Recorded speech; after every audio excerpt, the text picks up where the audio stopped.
ఓం గం గణపతయే నమః. అందరికీ నమస్కారం. ఈరోజు ఈ వీడియోలో మనం గణేశుని యొక్క 2 శక్తివంతమైన మంత్రాలను, వాటి యొక్క అర్థాలను, వాటిని పఠించడం ద్వారా పొందే ప్రతిఫలాలను తెలుసుకుందాం. ముందుగా సంకటహర గణపతి మూలమంత్రాన్ని చూద్దాం.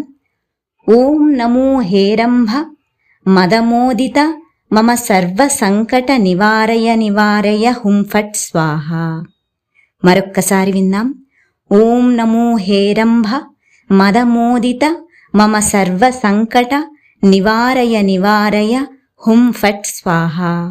అనగా ప్రేరణదాయకమైన మరియు రమణీయమైన భగవంతుడు హేరంభ గణపతిని నా కష్టాలను నాశనం చేయమని నమస్కరించి ప్రార్థిస్తున్నాను. ఇప్పుడు ఈ మంత్రాన్ని పఠించడం ద్వారా పొందే ప్రతిఫలాన్ని చూద్దాం.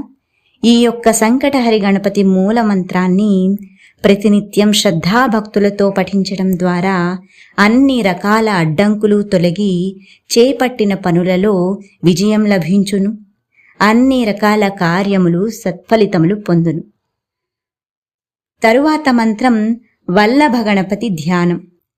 శ్రీ వల్లభా సమాశ్లిష్టం దశహస్తం గజాననం గణనాథమహం వందే సర్వసిద్ధి ప్రదాయకం.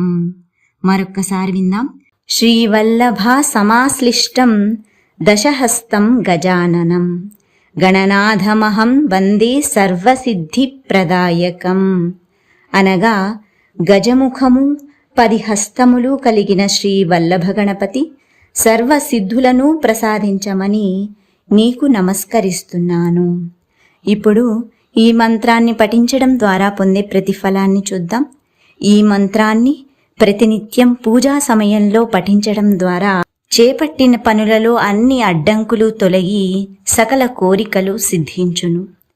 ఓం గం గణపతయే నమః.